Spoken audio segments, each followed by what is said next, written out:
Trump says he's having fun again, fun on the road, fun at rallies, fun waving charts and telling crowds that smart people finally understand his tariff strategy. But markets don't trade on how much fun a president is having, and families don't pay their bills with applause. What matters is whether the story being told from the podium matches the story being lived at the grocery store, at the gas pump, and on the rent due date. Right now, the gap between those two stories is widening. Polls show voters giving Trump some credit on growth and jobs, but they are still angry over prices and still skeptical that tariffs have helped them more than they've heard. That disconnect is the core risk inside this so-called fun economy. When you strip away the slogans, Trump's case rests on three pillars. First, he insists that tariffs were a misunderstood masterstroke, a fast, direct way to reset an unfair global system that left America hollowed out and indebted. Second, he argues that any pain people felt from higher prices was temporary, a necessary transition cost on the way to a stronger, more self-reliant economy. Third, he claims that the numbers now vindicate him: wages up, price growth down, factories and data centers coming home. On stage this week, he leaned heavily into that narrative, telling a CNN interviewer he's having a lot of fun and brushing aside questions about affordability as partisan talking points. But underneath that confidence lies a troubling set of figures. Surveys show that when Americans are asked who did more to raise prices than lower them, they choose Trump by about 2-1. That's not a small margin. It means that for every person who thinks tariffs and policies made life cheaper, two think the opposite, that they're paying more because of them. A Harvard-Harris poll released days earlier tells a similar story. On overall economic stewardship, Trump scores relatively well. Voters often prefer him over Democrats on growth and jobs. But when the questions get specific, inflation, prices, cost of living, his approval drops into the low 40s or below. That's the political equivalent of a company beating earnings estimates, but warning that its core customer satisfaction metrics are deteriorating. As an investor, you don't ignore the beat. You pay attention to why the warning was necessary. Tariffs sit right in the middle of that warning. In private briefings and public interviews, Trump now describes them as the backbone of his economic reset. He says the 10% baseline duties on most imports gave him leverage over countries that had long taken advantage of us markets, forced manufacturers to build inside America's borders, and generated cash used to support farmers and even fund ideas like tariff dividends to households. He portrays critics as either short-sighted or captured by globalist interests, insisting that smart people finally see the bigger picture. The problem is that tariffs are not theoretical for businesses and consumers.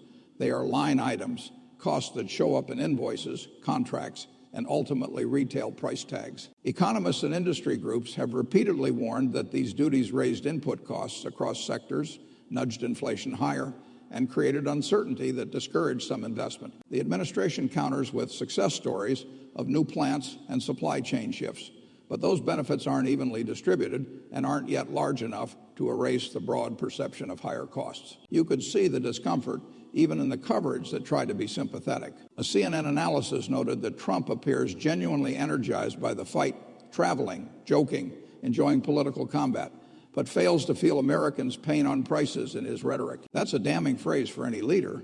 It doesn't say his policies are all wrong. It says his tone is wrong for the moment. Other reports describe Republican strategists worrying that this disconnect could become a major vulnerability, especially in swing areas where households still feel squeezed despite rising aggregate indicators. They see the same data. Wages have improved compared to a few years ago, and headline inflation has cooled from its peak, but the absolute price level remains much higher than before the last cycle of shocks. For someone on a fixed or slowly rising income, slower inflation doesn't mean relief.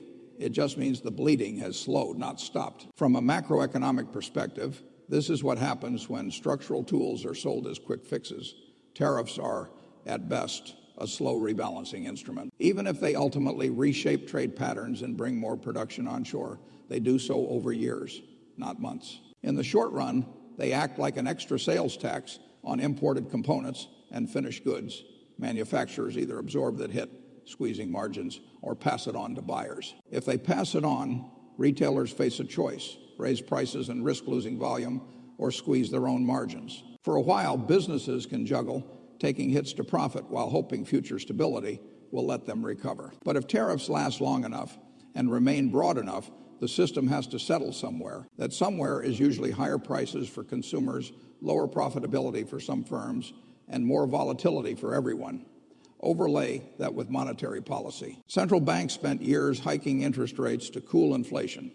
Higher borrowing costs hit mortgages, business loans, and credit card rates. Even as inflation moderated, those higher rates kept monthly payments elevated for millions. So you had a double squeeze, tariffs and supply-side shocks pushing prices up, rate hikes pushing financing costs up. When Trump now says the economy is strong and folks should be enjoying it, many look at their combined housing, food, and debt loads and simply don't feel it. That's not because they've misread charts. It's because their lived experience is a composite of all those pressures. The political risk here is obvious, but there's also an institutional risk. When a leader sounds satisfied while voters are still hurting, faith in the measurement tools themselves starts to erode. People begin to doubt official inflation numbers, wage statistics, and even unemployment rates. They tell pollsters the economy is bad despite positive growth because they think the numbers are manipulated or irrelevant.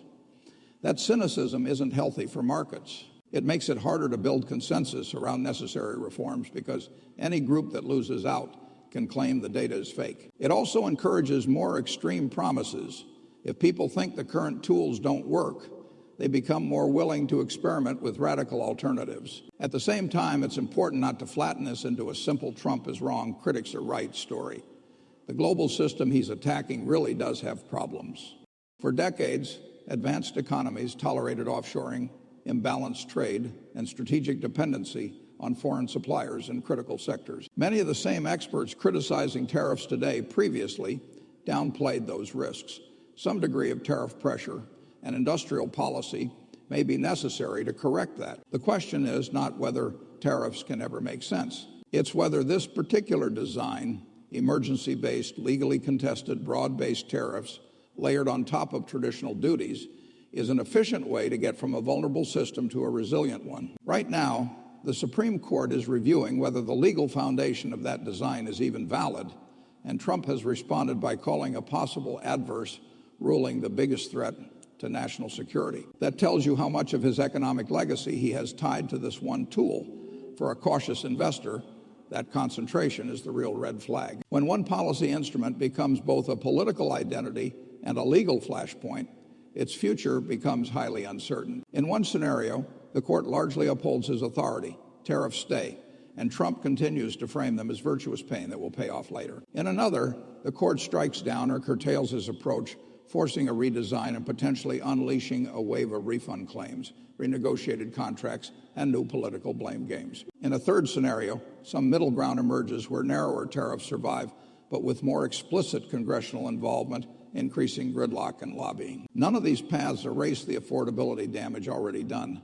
They just change who writes the next chapter.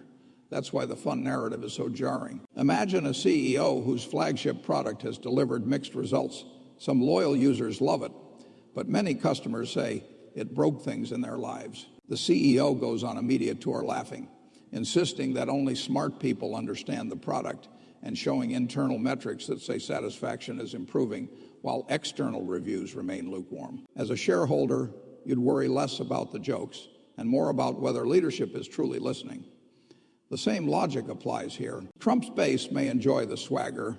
Undecided and struggling voters may hear something else. Your pain isn't real. You just don't get it. So how do you position around this? Focus on resilience rather than prediction first. Assume tariffs in some form are here to stay. Even if this specific framework is altered, the political consensus has shifted toward more protection and more skepticism of pure free trade. That means favor companies that can adapt supply chains dynamically, switch sourcing, and negotiate better terms rather than those locked into one low-cost, high tariff-sensitive model. Second, pay attention to sectors most exposed to affordability: groceries, consumer staples, housing, healthcare, and energy. These are where anger over prices is most intense and where future interventions, subsidies, mandates, or price caps are most likely if public frustration doesn't ease. Third, remember that sentiment cycles matter. Even if fundamentals improve slowly, a perception that leaders are out of touch can trigger sharp swings in political risk premia. That can show up in sudden sell-offs around election polls, legislative surprises, or headline-driven panic about new policy proposals. Keeping some dry powder cash or low correlation assets is a rational response when you know the affordability story